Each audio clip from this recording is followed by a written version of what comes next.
Alright, Talker Day, and I'm back with another figure review.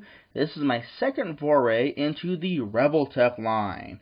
And today I have Revoltec GaiaKing open-faced version.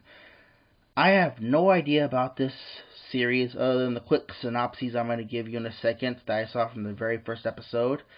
He's a cool looking robot, that's why I picked him up.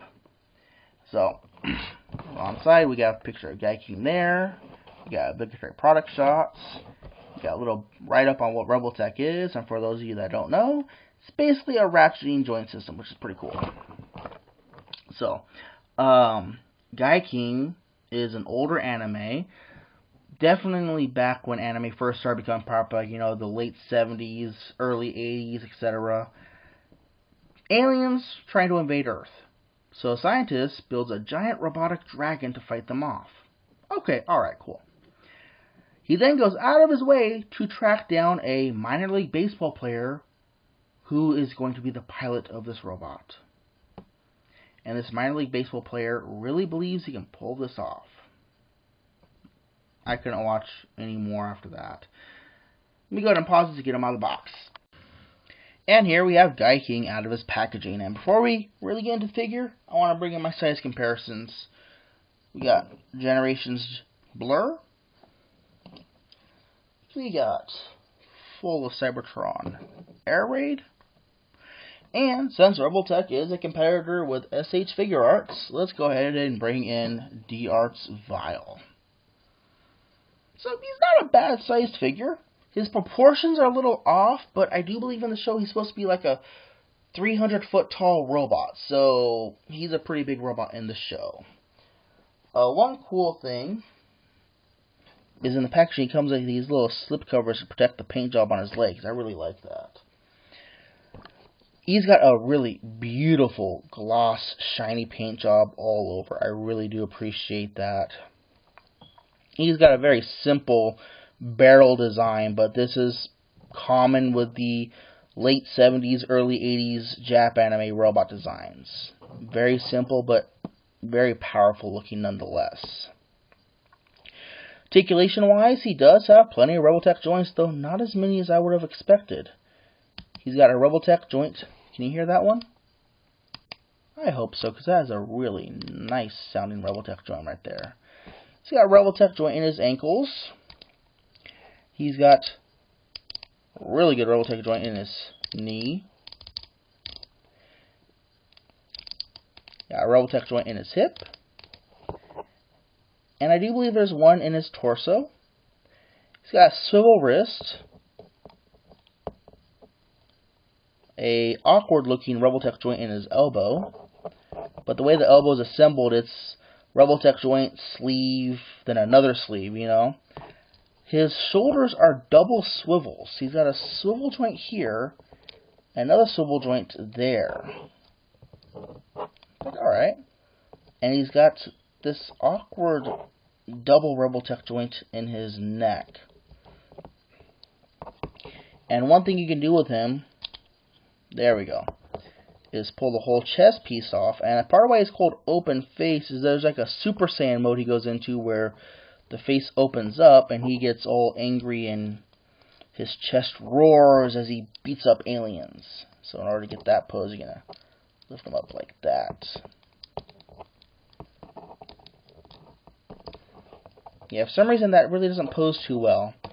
And thanks to his tiny feet, he is kind of difficult to pose. Standing like this, he's fine. But if I go to wiggle the table, you can see him wobbling. And anything other than that, he's really not going to pose too well. Which is great, which is not too big of an issue because they saw fit to give us a nice display stand. I like that. Let's go ahead and talk accessories now. Actually, no. We gotta talk his hands first. And he comes with a plethora of hands. Now, one thing I want to comment on that does kind of annoy me. With SH Figure Arts, you're given spots in the packaging to put the hands. With these guys, little baggy. Alright, okay, fine. This right here, though, is actually a Revoltec joint. specifically for his display stand.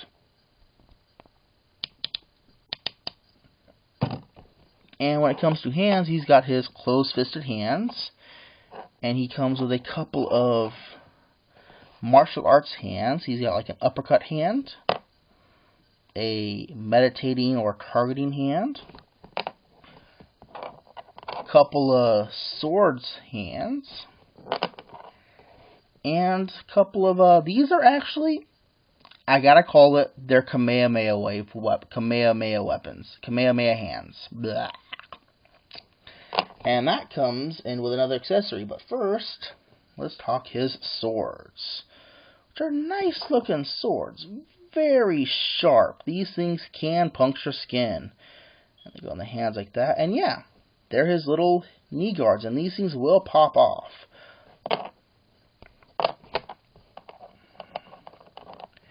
And this is his other little accessory, which is, it's a spirit bomb. It's a DBZ spirit bomb. I'm pretty sure DBZ got this idea from this guy. Correct me if I'm wrong. I don't really watch DBZ that much. So I'm going to go ahead and pause this real quick and get him into a cool pose using his display stand. There we go.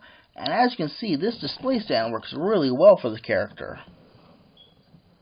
So it pegs right into the back right there, or it can peg into this little hole right above his butt.